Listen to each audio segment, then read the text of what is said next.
প্রথমে আপনি মামলার কথা বলছিলেন বারবার, রাজ্য সরকার মানে মামলা করছে, এত টাকা খরচ করছে, এই প্রসঙ্গটা যদি একটু বলেন। রাজ্য সরকার প্রতিটি ক্ষেত্রে এখানেই রাজ্য সরকারের বিরুদ্ধে রায় যাচ্ছে, সুপ্রিম কোর্টে যাচ্ছেন এবং করদাতাদের টাকা কোটি কোটি টাকা খরচ করে সুপ্রিম কোর্টে গিয়ে মামলাটার মানে স্থগিতাদেশ চাইছে। কিন্তু ইদানিংকালে বিভিন্ন ইনভেস্টিগেশনের অর্ডার হয়েছে, মানে মামলার তথ্যানুসন্ধানের অর্ডার হয়েছে, ইডির ওপর, সিবিআইয়ের উপর তারা যাচ্ছেন। সারদার মামলায় তারা গিয়েছিলেন।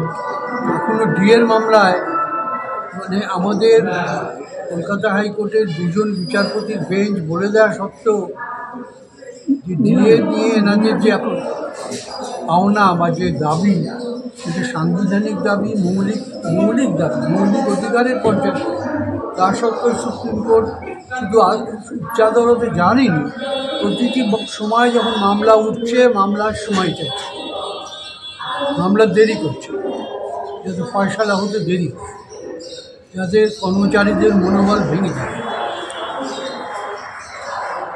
এই কারণে কি এটা কিন্তু একটা ওয়েলফেয়ার স্টেটের কাজের সঙ্গে খাপ খায়। এটার উদ্দেশ্য কি, মানে এই যে দেরি করানোর উদ্দেশ্য হচ্ছে কর্মচারীদের বিপর্যস্ত করে দেওয়া, যাতে তারা খেই হারিয়ে ফেলেন। সরকারের যে এই অন্যায্য দাবি সেটা মেনে নেন। ধরুন সুপ্রিম কোর্টও তো বারবার মানে অন্য ডেট এটাতে আমি খুব প্রাক্তন সুপ্রিম কোর্টের বিচারপতি হিসেবে খুব লজ্জিত।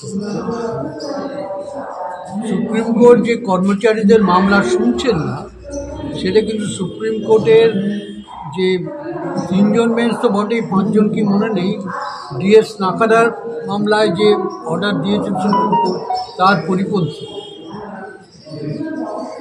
আরেকটা বিষয় হচ্ছে, ধরুন ইডির বিরুদ্ধে এই আজকে বসিরহাট থানা কমপ্লেন করেছে এবং আজকে ইডির বিরুদ্ধে একদম সিজিও কমপ্লেক্সে গিয়ে তদন্ত শুরু করেছে, ধরুন এই শাহজাহানের ঘটনার ক্ষেত্রে।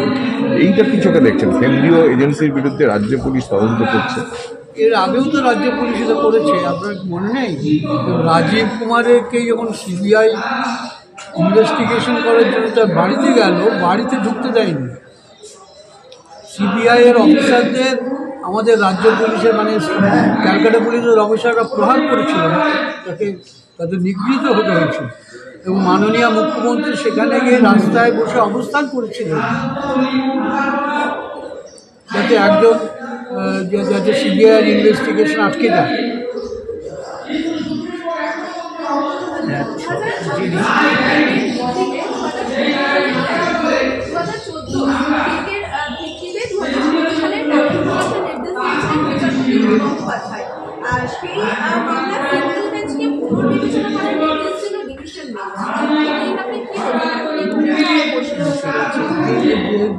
পুনর্বিবেচনার নির্দেশ দিতে পারে, তবে আরেকটু আগে দেওয়া উচিত।